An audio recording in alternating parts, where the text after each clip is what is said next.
Good morning, guys, and how are you all doing? Awesome, awesome. It's Monday morning. Always excited about Mondays.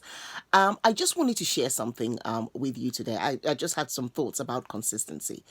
I love being consistent in whatever I'm doing. I'm not perfect. I'm not perfect in being consistent, but I do find myself that when I dedicate myself to something, I'm quite consistent with it, and that's what I want to keep on improving every day of my life. One thing I thought about this morning was that you know what, Fina Chichi, this consistency is not just about you.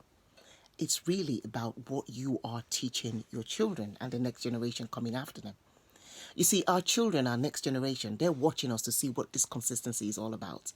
They're watching us to see what never giving up is all about. They're watching us to see what commitment and real dedication is all about. Our lives are their examples. Our lives are their teachers. Our lives is what they're looking at to see what the real deal is really out there.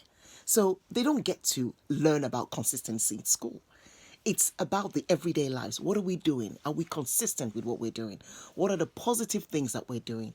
And are we consistent about it? So that, I tell you something, so that when you are then talking to them and giving them advice, your advice will be valid.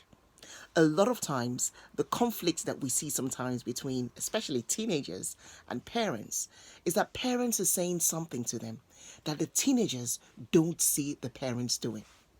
That just came in my head. Sometimes teenagers are seeing things that, or are hearing things from the parents. You should do this, you should do that. But they're thinking, but I don't see you do that. I don't see you do that. So how does that make sense? But when they see that you're doing what you're telling them to do, and when they see the results of what you're telling them to do in your own life, they believe you more. They believe you more. And the communication gap, that closes up. That closes up, and your relationship stays solid. It's a big deal. So remember, when you're being consistent, it's not just about you. It's about the example you're leaving behind. It's about the legacy you're leaving. It's about the leadership that you're taking. Because you're a leader. You're a leader in your home. And what you do really, really matters. So stay consistent this week. Take that consistency up a notch. I'm doing the same as well. I'm going to take that up a notch because now that I'm thinking, wow, this is not just for me, I'm going to be more intentional about it. I hope you do the same as well. I'll talk to you later. Have a fantastic, fantastic start to your week.